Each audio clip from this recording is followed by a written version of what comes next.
¿Alguna vez os habéis preguntado cómo podéis ver un vídeo a través de YouTube? ¿O cómo podéis hablar por el móvil con una persona que está en la otra punta del planeta? Bien, pues la ingeniería en telecomunicaciones se encarga en crear los dispositivos necesarios para la grabación de las señales de audio y de vídeo y procesarlas y poder enviarlas a lo largo y ancho del mundo.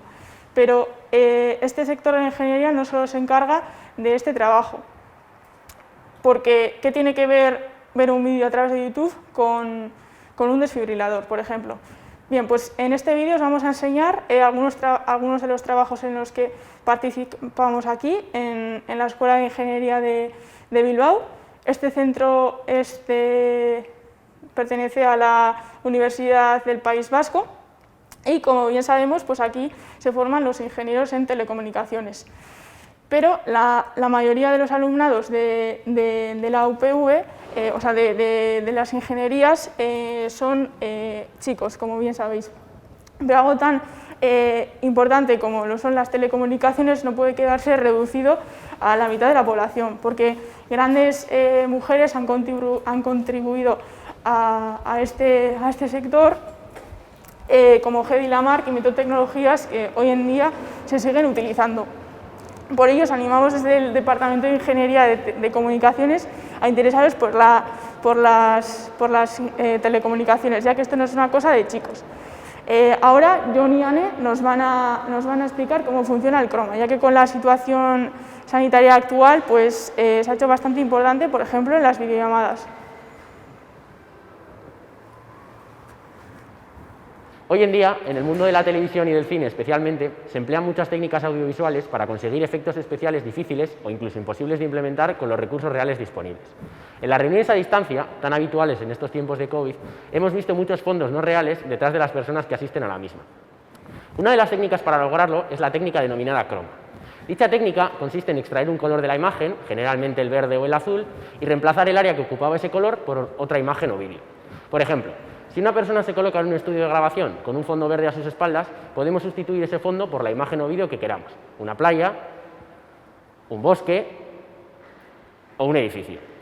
Esto permite crear el escenario de ficción deseado, evitando el desplazamiento del reparto de la película a lugares concretos, recrear un escenario o personajes fantásticos que no existen en la realidad, o incluso cambiar la apariencia de un actor.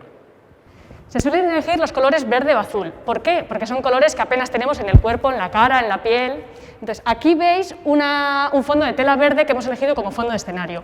Una webcam conectada a un ordenador recoge las imágenes que el ordenador los procesa en tiempo real, intercambiando los colores verdes por la imagen elegida para que aparezca como fondo. En este caso hemos elegido el programa OBS.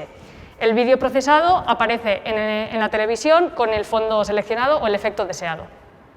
Ahora que ya sabemos cómo funcionan las técnicas del croma, una parte importante es saber cómo esa información viaja a lo largo del mundo. Para ello nos van a hacer un experimento con fibra óptica. La información que recibimos en casa, aquella que llega desde Internet, es más probable que se haya transmitido mediante una fibra óptica. Y es que podemos utilizar la luz para enviar información de un lugar a otro. Para demostrarlo, utilizaremos el código Morse, el mismo que se utiliza en los sistemas de telegrafía. Así, si queremos enviar la palabra SMS, no tenemos más que hacer pip, pip, pip, pip, pip, pip, pip. La cuestión es que la luz recorre aquel camino que le lleva el menor tiempo posible. En esta sala, dicho camino resulta ser precisamente la línea recta. Para encaminar la luz, emplearemos la fibra óptica.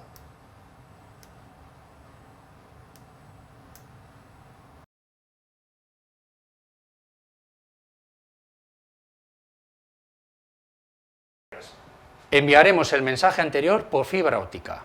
Para ello, el emisor generará luz en función de la información que haya que transmitir.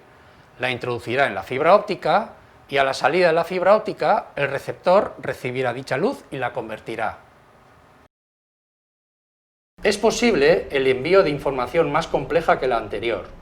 Por ejemplo, transmitiremos el sonido reproducido en el teléfono móvil mediante fibra óptica. Podremos escuchar el sonido en un altavoz conectado a una célula fotosensible, siempre y cuando dicha célula esté apuntando al extremo de la fibra óptica. Aquí, la luz varía tan rápido que nuestro ojo es incapaz de verlo.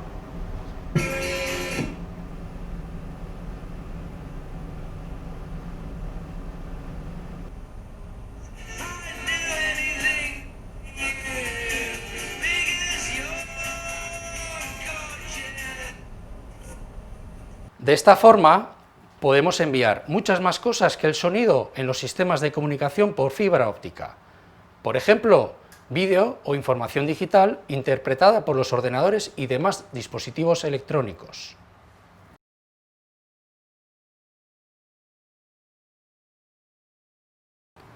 Esa información, además, viaja a gran velocidad a través de la fibra óptica. Por ejemplo, un único cable formado por varias fibras puede enviar 10 terabytes en un solo segundo, el equivalente a 16.000 CD-ROM. Todo este conocimiento que os han explicado mis compañeros se ha llevado a áreas inimaginables, como lo es la medicina. Ahora mis compañeros Iraya y John nos van a explicar una aplicación de las telecomunicaciones en la biomedicina. Nuestro trabajo de investigación se centra en la parada cardiorrespiratoria, que se define como el cese repentino de la función cardíaca. Ante una parada es muy importante administrar lo antes posible las compresiones torácicas y administrar, si es necesario, una desfibrilación. Pero ¿qué papel jugaría aquí la ingeniería? Desde el punto de vista de la tecnología, para ayudar en la desfibrilación tendríamos desfibriladores como este. Estos desfibriladores se han colocado en varios lugares públicos en torres de desfibrilación como el que podéis ver aquí. Así la desfibrilación estaría al alcance de todo el mundo y la terapia de resucitación se podría aplicar lo antes posible. Estos desfibriladores analizan el electrocardiograma del paciente de forma automática y mediante unos algoritmos pueden detectar de forma automática si el paciente debe de ser desfibrilado o no sin la presencia de un médico. Además, estos desfibriladores pueden proporcionar instrucciones al rescatador para que una persona sin entrenamiento previo pueda ser capaz también de aplicar la terapia de resucitación. No toque al paciente, analizando el ritmo cardíaco. Descarga no aconsejada. Es seguro tocar al paciente. Compruebe las vías aéreas. Si es necesario, comience la reanimación cardiopulmonar.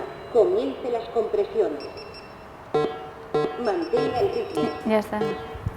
Ahora acabamos de oír, por ejemplo, cuáles serían las instrucciones o las primeras instrucciones que daría este desfibrilador.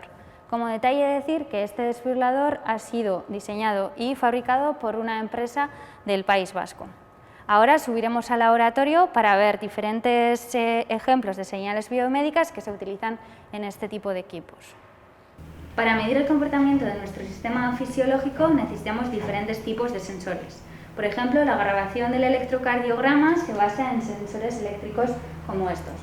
Estos sensores miden la actividad eléctrica que genera el corazón por cada latido cardíaco, como podéis ver aquí en el electrocardiograma. Otro tipo de sensores serían, por ejemplo, los sensores ópticos. Aquí podéis ver, por ejemplo, un oxímetro. El oxímetro mide el nivel de oxígeno en sangre en base a la cantidad de luz que absorbe la sangre. En esta señal también podemos detectar los latidos del corazón, ya que por cada latido del corazón el nivel de oxígeno en sangre aumenta. Y el último sensor que os queremos enseñar es el sensor de presión. Midiendo una diferencia de presión podemos saber cuál es el flujo y el volumen de aire que genera el cuerpo. Por eso, cada vez que John respira, podemos, por ejemplo, detectar una respiración una fluctuación en la señal de respiración. ¿Y qué podemos hacer los ingenieros con todas estas señales? ¿Qué hacemos los ingenieros con todas estas señales? Pues aplicando diferentes algoritmos basados en procesadores de señal y en inteligencia artificial a estas formas de onda, podemos, por ejemplo, sustituir el diagnóstico que daría el médico a un paciente. El desarrollo de estos algoritmos, entre otras muchas cosas, sería en efecto el trabajo de un ingeniero de telecomunicación. Como habéis podido comprobar, las telecomunicaciones es algo importante. Por ello os animamos a todos y a todas que os intereséis por ellas. Y si tenéis cualquier duda o queréis investigar más, aquí os dejamos la web del Departamento de Comunicaciones.